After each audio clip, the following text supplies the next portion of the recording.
আমার স্নেহের প্রিয় ছাত্রছাত্রীরা, আজ আমি দ্বিতীয় শ্রেণীর ক্লাস নেব। তাই দ্বিতীয় শ্রেণীতে তোমরা যারা পড়ো, তোমাদের আমার বইয়ে যে তৃতীয় পর্বের পড়া চলছে। আজকে আমরা 244 থেকে 247 পাতার মধ্যে যে পড়াটা আছে সেই পড়াটা আজকে আমরা পড়ব। তাই তোমরা 244 পাতা খোলো। দেখো 244 পাতায় নিচের প্রতিটি দিবস সম্পর্কে দুটি করে বাক্য লিখি। এটা আমি বোর্ডে লিখেছি, দেখো নিচের প্রতিটি দিবস সম্পর্কে দুটি করে বাক্য লিখি। আমাদের বিদ্যালয়ে কি হয় না, এই দিনগুলো আমরা পালন করে থাকি। দেখো পরিবেশ দিবস, এই সম্পর্কে দুটো বাক্য লিখতে হবে।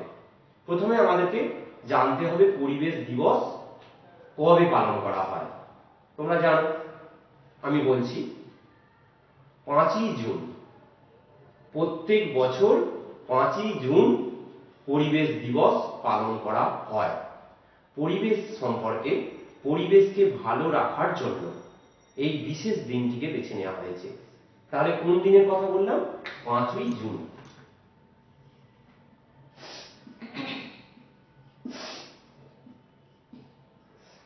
তাহলে পরিবেশ দিবস পালন করা হয়, আমি শুধু তারিখটা লিখলাম, 5ই জুন পরিবেশ দিবস পালন করা হয় প্রত্যেক বছর। পরিবেশকে ভালো রাখার জন্য, দূষণ মুক্ত রাখার জন্য এই দিনটি পালন করা হয়ে থাকে। তাই আমরা কি করি, ওই সময় দেখবে যে গাছ, চারা গাছ লাগানো হয় বিভিন্ন জায়গায়, রাস্তাঘাটে, স্কুলে, কলেজে কি করা হয় না, এই রকম নতুন নতুন চারা গাছ লাগানো হয়। কেমন? এরপরে দেখো প্রজাতন্ত্র দিবস। প্রজাতন্ত্র দিবস আমাদের বিদ্যালয়ে পালন করা হয়। তোমরা কি কোন দিনটা মনে পড়ছে কি? একদম বলতে চাইছো 26শে জানুয়ারি, তাই তো? একদম ঠিক বলেছো, 26শে জানুয়ারি প্রজাতন্ত্র দিবস। 26শে জানুয়ারি। আমি শুধু তারিখগুলো লিখছি, তোমরা বাক্যগুলো সম্পূর্ণ করে খাতায় লিখবে। 26শে জানুয়ারি। এখন এই 26শে জানুয়ারি আমাদের বিদ্যালয়ে জাতীয় পতাকা তোলা হয়। তোমরা দেখেছো প্রত্যেকটা সরকারি অফিসে, স্কুল কলেজ থেকে আরম্ভ করে সমস্ত সরকারি যে সমস্ত আছে, আদালত থেকে আরম্ভ করে সব জায়গাতে কি করা হয় না, 26শে জানুয়ারি জাতীয় পতাকা তোলা হয়। কেন জানো না, 1950 সালের 26শে জানুয়ারি সংবিধান ওই দিন থেকে কার্যকর করা হয়। সংবিধান তোমরা বড় হলে আরো জানবে, সংবিধানের মধ্যে ভারতের সমস্ত কিছু লেখা আছে। তা সেই সংবিধান একটা নির্দিষ্ট দিনে প্রকাশ করা হয়েছিল। সেটা কবে না, 1950 সালের 26শে জানুয়ারি। ওই দিন থেকেই কার্যকর করা হয় সংবিধানটা। কেমন? এটা তোমরা কথায় লিখবে, দুটো বাক্য লিখবে। তোমাদের মতো করে, তোমরা এখন ছোট্ট, তোমাদের বেশি লিখতে হবে না, দুটো বাক্য লিখবে। এরপরে দেখো স্বাধীনতা দিবস। স্বাধীনতা দিবস কবে তোমরা সবাই জানো, একদম 15ই আগস্ট, তাই তো?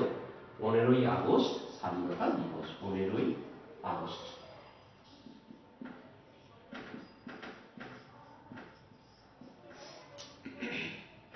15ই আগস্ট প্রত্যেক বছর আমাদের দেশে 15ই আগস্ট স্বাধীনতা দিবস হিসাবে পালন করা হয়। 1947 সালের 15ই আগস্ট প্রথম আমাদের দেশ কারা শাসন করছিল জানো? এর আগে 1947 সালের আগে পর্যন্ত ইংরেজরা। সেই ইংরেজদের হাত থেকে শাসনভার আমাদেরকে নিয়ে নেওয়া হয়েছিল, শাসনভার কেড়ে নেওয়া হয়েছিল এবং ভারতকে স্বাধীন রাষ্ট্র হিসাবে ঘোষণা করা হয়েছিল। সেই দিনটা কত? 1947 সালের 15ই আগস্ট।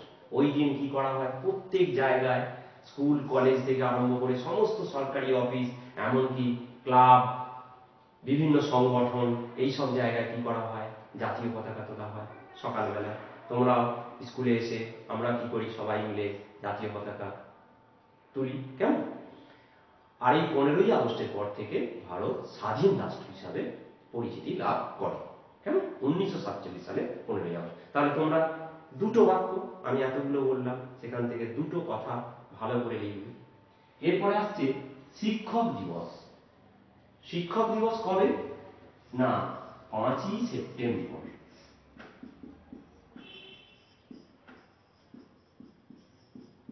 5ই সেপ্টেম্বর শিক্ষক দিবস।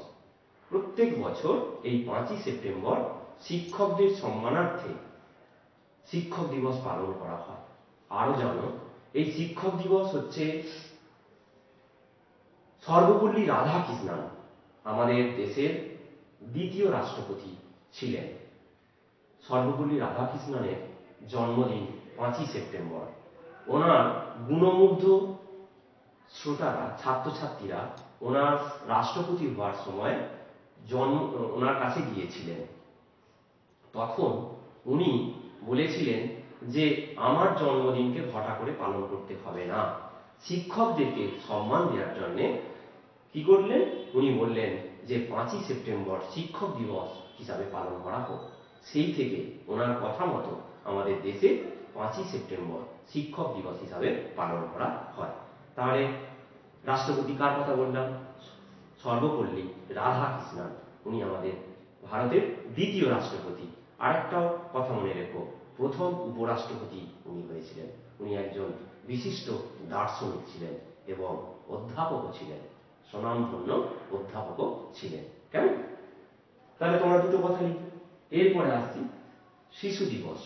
শিশু দিবস তোমরা জানো 14ই নভেম্বর। 14ই নভেম্বর শিশু দিবস পালন করা হয়। কতই বললাম? 14ই নভেম্বর শিশু দিবস। তোমরা ছোট্ট ছোট্ট শিশু, এই শিশুদেরকে সম্মানার্থে, শিশুদের কথা ভেবে 14ই নভেম্বর কেন জানো তো? না, আমাদের দেশে প্রথম প্রধানমন্ত্রী ছিলেন পণ্ডিত জওহরলাল নেহেরু। ওনার জন্মদিন 14ই নভেম্বর। উনি শিশুদেরকে, তোমাদের মতো ছোট্ট ছোট্ট শিশুদেরকে ফুলের কুঁড়ির সঙ্গে তুলনা করেছিলেন। উনি বলেছিলেন শিশুই হচ্ছে আমাদের দেশের আগামী ভবিষ্যৎ। তাই তোমাদেরকে সম্মান দেওয়ার জন্য ওনার এই 14ই নভেম্বর জন্মদিনকে শিশু দিবস হিসাবে প্রত্যেক বছর পালন করা হয়ে থাকে। কেন?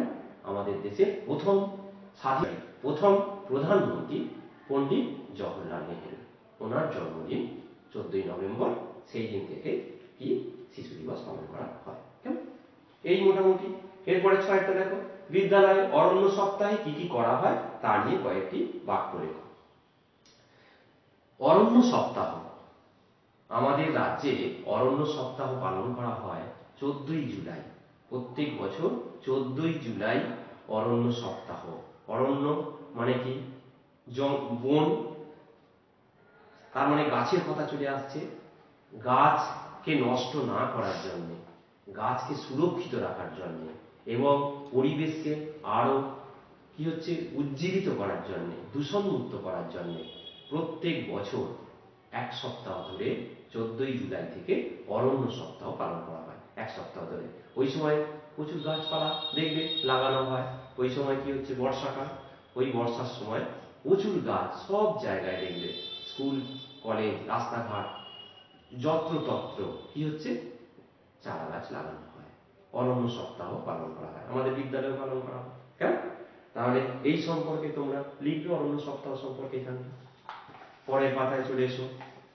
এখানে দেখো একটা ছবি দিয়েছে, একদিকে ঘুড়ি লাটাই আর অন্যদিকে রং তুলি। দেখো ঘুড়ি লাটাই রং তুলি আছে, ওদের কাছে পৌঁছানোর পথ খুঁজে বার করে। দেখো একটা হিজিবিজি করে একটা পথ আছে, তোমাকে সহজ পথে বেছে নিতে হবে এদের কাছে পৌঁছানোর জন্য। তোমরা তাহলে এইটা করবে। কেমন? এই অংশটা এখান থেকে কিভাবে যাবে, এখান থেকে কিভাবে এদের কাছে পৌঁছাবে, তোমরা এটা করে হোয়াটসঅ্যাপে পাঠাবে। পরের পাতায় চলে এসো। Read the sentences. Read the sentences, এই বাক্যগুলো পড়ো। অ্যাকশন, কাজ। Yesterday, today. ইয়েস্টারডে মানে গতকাল। ইয়েস্টারডে মানে কি বললাম? গতকাল। টুডে মানে কি? আজ। তাহলে দুটো কথা বললাম। ইয়েস্টারডে মানে গতকাল, যেটা আগের দিন হয়ে গেছে তাকে গতকাল বলে। টুডে মানে কি আজকে, আজ। দেখো এখানে সেন্টেন্সগুলো দিয়েছে, I played cricket, I played cricket, আমি ক্রিকেট খেলেছি। আই প্লে ক্রিকেট, আমি ক্রিকেট খেলি। কেমন? আরেকবার বলছি, আই প্লেড ক্রিকেট মানে আমি ক্রিকেট খেলেছি। আই প্লে ক্রিকেট, আমি ক্রিকেট খেলি। তাহলে দেখো খেলেছি আর খেলি, খেলিটা আজকে বোঝাচ্ছে আর খেলেছি মানে আগের দিন বোঝাচ্ছে, আগে হয়ে গেছে। নেক্সট দেখো, we enjoy our football match, আমরা ফুটবল ম্যাচ অনুভব করেছি। এনজয় মানে কি উপভোগ বা অনুভব, তাহলে আমরা আমাদের ফুটবল খেলা উপভোগ করেছি। কেমন? We enjoy our football match, আমরা আমাদের ফুটবল খেলা উপভোগ করি। কেমন? এটা করি, এনজয় উপভোগ করি, আর এটা করেছি। নেক্সট দেখো, you walk on the road, তুমি রাস্তা দিয়ে হেঁটেছিলে, রাস্তা দিয়ে হেঁটেছিলে। You walk on the road, তুমি রাস্তা দিয়ে হাঁটো। You walk on the road, তুমি রাস্তা দিয়ে বা রাস্তাতে হাঁটো। কেমন? Next, they talk to me, they talk to me, তারা, এখানে দেখো পাখির ছবি দিয়েছে, তারা আমার সঙ্গে কথা বলেছিল। কেমন? দে টক টু মি, তারা আমার সঙ্গে কথা বলে। তাহলে দে টক টু মি, তারা আমার সঙ্গে কথা বলে। আর আগেরটা দেখো yesterday, they talk to me, তারা আমার সঙ্গে কথা বলেছিল। তাহলে তফাৎগুলো দেখো, প্লেড ইয়েস্টারডেতে যখন হচ্ছে, লিখছি দেখো এটা ইয়েস্টারডে, আর টুডে দুটো লিখলাম। এখানে দেখো প্লেড, টুডেতে দেখো প্লে, তাহলে প্লে প্লেড কি যোগ করা হয়েছে দেখো ইডি, তাহলে গতকাল বোঝানোর জন্য প্লের সঙ্গে ইডি যোগ করা হয়েছে। তারপরে আছে দেখো এনজয়, আগে টুডেটাতে লিখছি যদি এনজয় উপভোগ করা, তাহলে ইয়েস্টারডেতে কি হবে enjoyed, E N J O Y E D. কেমন? Enjoy, enjoy enjoy. তারপরে আছে দেখো ওয়াক, ওয়াক মানে কি হাঁটা, walked, W A L K E D, walk. ED দেখো এটাও ইডি, এটাও ইডি। আর কি আছে টক, টি এ এল কে, টক কি হবে talked, T A L K E D, talked. দেখো ইডি। তাহলে দেখো টুডেতে play, yesterday played, enjoy enjoyed, walk walked, talk talked. তাহলে তোমরা এই যে পাস্ট, এটা হচ্ছে হয়ে গেছে অতীত, তাহলে পাস্ট টেন্স, এগুলো পাস্ট টেন্স বোঝাচ্ছে, আর এটা প্রেজেন্ট টেন্স বোঝাচ্ছে। তোমরা শুধু এতটুকুই জানো, যত উঁচু ক্লাসে উঠবে তোমরা টেন্স সম্পর্কে আরো বিশদভাবে জানবে। এখন শুধু এইটুকু জানো যে ইয়েস্টারডে সেটা হচ্ছে পাস্ট টেন্স বোঝাচ্ছে, অতীত বোঝাচ্ছে, হয়ে গেছে বোঝাচ্ছে। আর এটা টুডে মানে যেটা ঘটছে বা আজকে যেটা হচ্ছে, অর্থাৎ বর্তমান, প্রেজেন্ট টেন্স, প্রেজেন্ট টেন্স মানে বর্তমান কাল, আর হচ্ছে পাস্ট টেন্স মানে কি অতীতকাল, এই দুটো। এইবার দেখো ফিল ইন দ্য গ্যাপস, এটা যদি বুঝে থাকো তোমরা এটা করে নিতে পারবে। ইয়েস্টারডে টুডে দেখো আই হেল্প এ ম্যান, একটা করে দিয়েছে, টুডেতে কি হবে আই হেল্প এ ম্যান। দু নম্বরটা দেখো we dash for the market, এখানে দেখো দুইয়েরটা টুডেতে we start for the market, তাহলে কি হবে started, we started for the market. Next 3 নম্বরটা ইউ ওয়ার্ক ভেরি হার্ড, তুমি কঠোর পরিশ্রম করেছিলে, তাহলে এখানে কি হবে you work, W O R K, very hard, তুমি কঠোর পরিশ্রম করো। 4 নম্বরটা দেখো they dash in joy, they dash in joy, তাহলে কি লিখবে এটাতে যদি তুমি দেখো দে প্লে এনজয়, তারা আনন্দ করে খেলে, তুমি লিখবে এখানটা তাহলে দে প্লে এনজয়, ইয়েস্টারডে বোঝালে প্লেড হবে। কেমন? তাহলে এখানে তোমরা একটা ধারণা পেলে ইয়েস্টারডে গতকাল বোঝাচ্ছে, যেটা সেটা অতীত পাস্ট টেন্স। তাহলে এখানে যে ভার্বটার কথা তার সঙ্গে ইডি যোগ করা হচ্ছে, করে দিয়ে কি হয়ে যাচ্ছে, পাস্ট টেন্স হয়ে যাচ্ছে। কেমন? তাহলে একটা নতুন জিনিস তোমরা আজকে শিখলে। নেক্সট এই পাতাটা হলেই হয়ে যাবে। 247 পাতায় দেখো অঙ্ক দিয়েছে, আমরা এখানে টাকা পয়সার যোগ চলে আসছে। আমরা দুই বন্ধু মেলায় গেলাম, আমি 10 টাকা দিয়ে বেলের পানা খেলাম, আমার বন্ধু 12 টাকা দিয়ে লস্যি খেলো, আমাদের মোট কত টাকা খরচ হলো হিসাব করি। দেখো তাহলে 10 টাকা দিয়ে বেলের পানা খেয়েছো, 10 টাকা লিখেছো, আর 12 টাকা দিয়ে লস্যি খেয়েছে তোমার বন্ধু।